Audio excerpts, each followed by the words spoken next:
जब बारिश शुरू होती है तो हमारे किसान भाई, जो गन्ने के किसान भाई खास तौर से होते हैं, वो अपने कंधे पर यूरिया लटकाकर और खेत में बिखेरना शुरू कर देते हैं। और वो ये नहीं सोचते कि हमें कितनी मात्रा में देना चाहिए या यूरिया की जो हमारी फसल को कितनी आवश्यकता होती है और वो हमें कब देना चाहिए।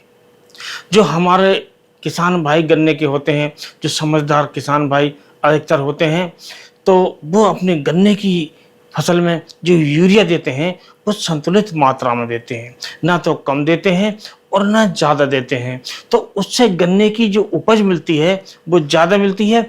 इसके साथ साथ जो यूरिया की बचत हुई है उससे भी पैसा बचत होती है और हमारा जो मुनाफा है वो बढ़ जाता है।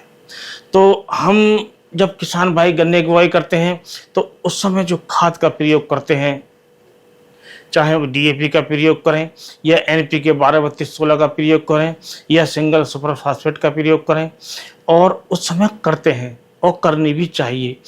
तो जब शुरू से लेके अंत तक जो आवश्यकता होती है किसान भाइयों को गन्ने में देने की, खास तौर से खाद की, वो जैसे डीएपी होता है उसकी आवश्यकता होती है 1 बोरा यानी कि लगभग 50 किलो, और जो आवश्यकता होती है उसमें जो सिंगल सुपर फास्फेट की होती है वो होती है 2 बोरे।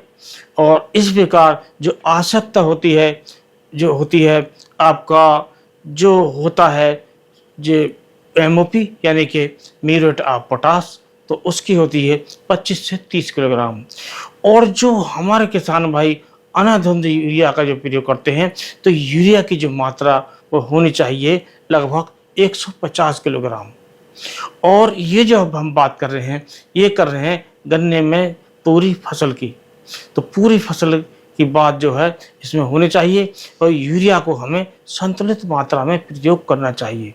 जितना हमने पहले कर लिया उतना कर लिया, बाकी जो हमें प्रयोग करना चाहिए बारिश होने से पहले या फिर हम जून लास्ट तक कह सकते हैं, तो जून लास्ट तक हमें अपने यूरिया की पूर्ति हर हाल में कर देना चाहिए, जिससे जो हमारे गन्ने की जो ग्रोथ है वो पूरी हो जाती है, नाइट्रोजन की मात्रा पूरी हो जाती है और जो फोटोसिंथेसिस क्रिया है वो तेज होकर पौधे अपनी बढ़वार को ले लेते हैं, अच्छी ग्रोथ हो जाती है। जबकि इसी यूरिया का यदि हम बरसात में प्रयोग करते हैं तो हमारे जो गन्ने की जो ग्रोथ जब होती है तो उसमें जो मुलायमपन ज़्यादा रहता है, गन्ने की जो पत्तियां हैं वो कमज़ोर रहती हैं, क्योंकि उस समय मौसम भी अच्छा होता है और जब पानी भी ज़्यादा पड़ता है तो उससे जो पानी की मात्रा पूरी होने से जो गन्ने की जो बढ़वार है, गन्ने की जो पत्तियां हैं कोमल और मुलायम होती हैं। और दोस्तों हम सभी किसान जानते हैं कि जब बरसात का मौसम आता है उसी समय जो गन्ने की जो प्रमुख बीमारियां हैं वो एकदम अटैक करती हैं। सबसे पहले तो ये पोका बोइंग है, ये आता है, और उसके बाद जो टॉप बरर है वो आता है। और जो यूरिया के कारण, अधिक यूरिया के कारण जो हमारी पत्तियां ज़्यादा सॉफ्ट, ज़्यादा मुलायम हो जाती हैं, उन पर जो रोग असर करता है वो ज़्यादा करता है, क्योंकि जो पत्तियां होती हैं मुलायम होती हैं। तो हमें इस यूरिया के अनाधुंध प्रयोग से बचना चाहिए। अब दोस्तों अब बात ये आती है कि बरसात में भी यूरिया की आवश्यकता हो, हमारे गन्ने की जो पत्तियां हैं पीली पड़ रही हों, नाइट्रोजन की कमी महसूस हो, तो हमें क्या करना चाहिए। तो दोस्तों हमें इस समय जो प्रयोग कर लेना चाहिए, लेकिन उसकी जो मात्रा है हमें ध्यान रखना चाहिए, और उसकी जो मात्रा है 30 किलो एकड़ से ज़्यादा कभी नहीं होनी चाहिए। तो उसका हम प्रयोग कर सकते हैं, लेकिन इस बात का ध्यान रखना चाहिए कि बरसात के मौसम में हमें बार बार यूरिया का प्रयोग नहीं करना चाहिए, क्योंकि यूरिया का प्रयोग बरसात के मौसम में करने के हमारे पास कई बहाने होते हैं। जैसे हमारे कई किसान भाई जो खाद का प्रयोग करते हैं वो कीटनाशक जो दानेदार आते हैं उनको मिलाकर करते हैं, चाहे आपका फटेरा हो, चाहे आपका जो वर्टाको हो, चाहे आपका फ्यूडान हो, इसमें हमारे किसान भाई यूरिया मिलाते हैं। तो इससे हमें बचना चाहिए या कम मात्रा में प्रयोग करना चाहिए। तो हमारे जो गन्ना है उसका जो पैदावार है हमें ज़्यादा मिलेगी, क्योंकि जब हम यूरिया की जो लिमिटेड मात्रा देंगे और उसकी जो मात्रा जो होगी एक प्रकार से औसत होगी, ना कम होगी, ना ज़्यादा होगी, तो हमारी जो पत्तियां हैं एकदम प्रबल होंगी, यानी कि वो मजबूत होंगी, जिसके कारण उसमें विभिन्न प्रकार के जो रोग हैं, चाहे वो फंगस के रोग हों, चाहे वो कीट के रोग हैं, वो नहीं आएंगे या कम आएंगे, और जो आएंगे तो हम उन्हें कंट्रोल कर लेंगे। और इसके साथ साथ हमारे गन्ने की जो हमें पैदावार मिलेगी। और दोस्तों, जुलाई अगस्त 2 महीने बरसात ज़्यादा होती है। हम सितंबर के शुरू में या अगस्त के लास्ट में या आवश्यकता होती है तो हम ये जो यूरिया होता है इसका प्रयोग कर सकते हैं। इसके बाद हम चाहें आवश्यकता हो तो सितंबर में भी कर सकते हैं, और अक्टूबर में भी कर सकते हैं, यानी कि लास्ट नवंबर में भी कर सकते हैं, क्योंकि उस समय जो हमारे पौधे की अच्छी बढ़वार हो रही होती है और बरसात भी नहीं होती है, और कुल मिलाकर हम अपने गन्ने से ज़्यादा उत्पादन ले सकते हैं। तो दोस्तों, सबसे बढ़िया तो आपके लिए यही रहेगा कि आप जब भी गन्ने की बुवाई करें तो मिट्टी की जांच कराएं, सॉइल टेस्ट कराएं।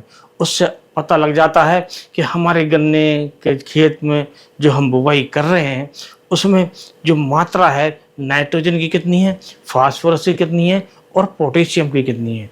उसी के अनुसार हम उसमें जो विभिन्न प्रकार के खाद हैं उनका संतुलित मात्रा में प्रयोग कर सकते हैं। तो इससे हमारा बहुत बड़ा फ़ायदा होता है।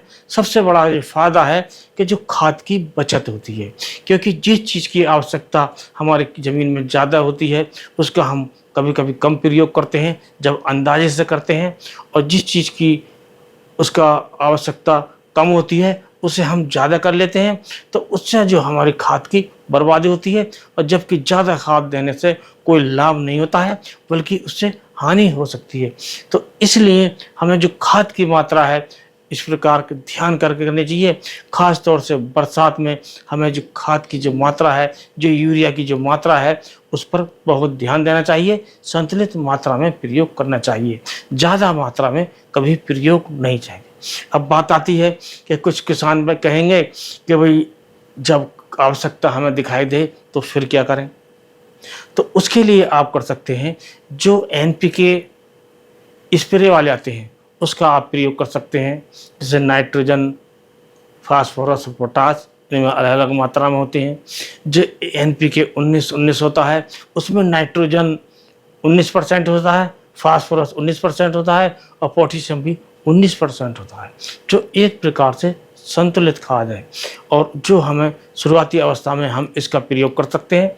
और दोस्तों, उसके बाद बात आती है वो जो खाद होता है, जो एनपीके होता है 0-52-34, इसमें नाइट्रोजन 0% होता है, 52% फास्फोरस होता है और 34% इसमें होती है पोटास। तो इनका प्रयोग हम समय से कर सकते हैं। और जब बरसात का महीना इसमें चल रहा होता है तो इस समय हमें खास तौर से ध्यान देना चाहिए पोटास के प्रयोग पर। और पोटास जो हम प्रयोग कर सकते हैं, जो पूर्ति कर सकते हैं, वो कर सकते हैं 0-0-50, जो एनपी के रूप में आता है। इसमें 50% पोटास होता है, नाइट्रोजन इसमें 0 होती है, फास्फोरस 0 होती है। तो इनका जो हम प्रयोग करते हैं तो इससे जो हमारा जो गन्ना है इससे इसकी जो पूर्ति होती रहेगी पोटास की। तो उससे आप सभी जानते हैं इससे जो पौधों को जो बीमारियों से लड़ने की क्षमता है वो ज़्यादा मिलती है, और उसके साथ साथ गन्ने की मोटाई बढ़ती है। जबकि यूरिया के प्रयोग से केवल लंबाई बढ़ती है, गन्ना कमज़ोर भी होता है। तो इसलिए हमें यूरिया की जो प्रयोग करना है संतुलित मात्रा में कर सकता है।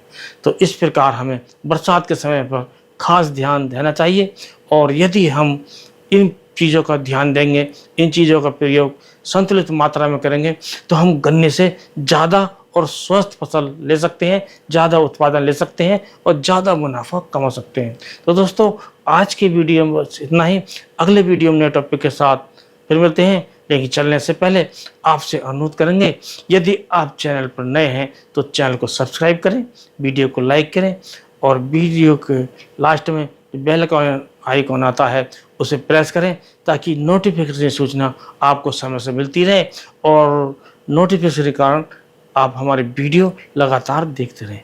इसी के साथ इस वीडियो करते समाप्त। अगले वीडियो में नए टॉपिक के साथ फिर मिलते हैं, तब तक के लिए नमस्कार।